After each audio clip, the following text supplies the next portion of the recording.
I mean, you got the dark side, the light side. One is selfless, one is selfish. And you want to keep them in balance.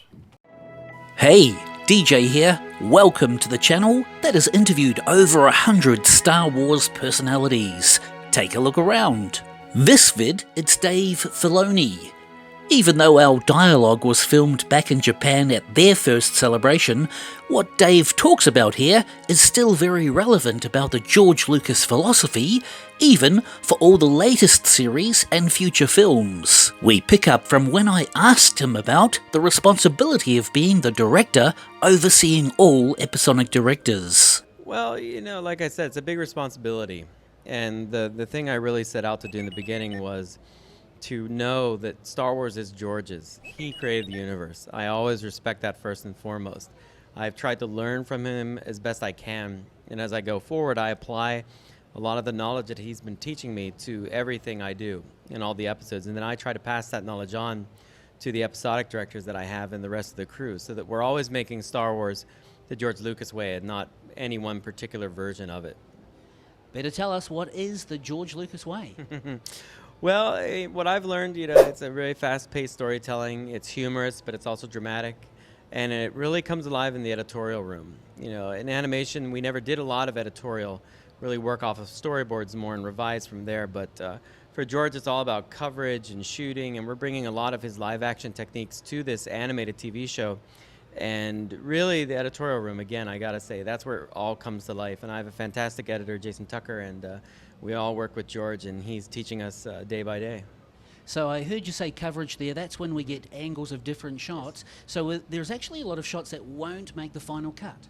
Yeah, there's a lot of, we deal in footage now more, and that's new for animation. Normally you have storyboards and just the shot you have, but we're trying to develop a way to shoot it more universally, more like a live action scene, and perhaps get more interesting editorial views of the sequences. And there is stuff that doesn't get used, but that never gets animated. So there's not a lot of, there will be bonus stuff, but it's out there. You know us fans, we love the bonus stuff. I know, yeah. And you're a fan yourself, of course. Absolutely, yeah, absolutely. Where did it all begin for you? How did you come to George's attention? Well, that was a really odd thing. I was working on a show at Nickelodeon called Avatar: The Last Airbender, and I loved that show. Two friends of mine created it. It's a fantastic show, and another buddy of mine, I was an episodic director on that, and another friend of mine was an episodic director. And he said, Dave, you love this show. What would it take to get you off of it? And I just happened to say, well, if George Lucas offered me a job directing Star Wars, I would love to go do that. And we kind of laughed because that's absurd. At least it was to us at the time. And literally 2 weeks later, I got a telephone call from a woman named Catherine Winder, who I'd never met before. And she said, I'm Catherine Winder, and I'm going to be creating the Clone Wars television series. We want to interview you for supervising director. And I thought, yeah, right. Revenge of the Sith is coming out in a couple months. This is my friends. They've set me up. This is a total joke. I almost hung up on her. But then, luckily I didn't, and I found that it was all for real. And actually, a friend of mine had recommended me for the job because we always used to talk about Star Wars on the job. And I met Catherine and then Gail Curry, and then they greenlit me to go interview with George. And to get the job, I had to interview with George Lucas directly. So that was really exciting. I know it was exciting, but tell me about how nerve-wracking was that, George Lucas?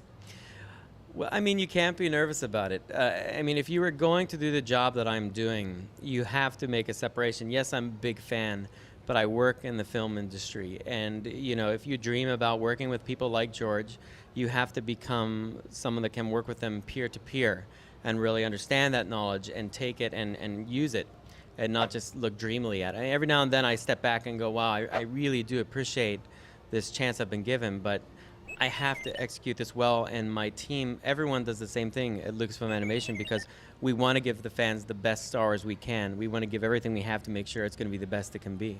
And of course the big question that all fans want to know is, tell us about the hat. Oh, the hat. Well, I mean, it's not as mystical as you might think. The crew always tells me not to talk about it.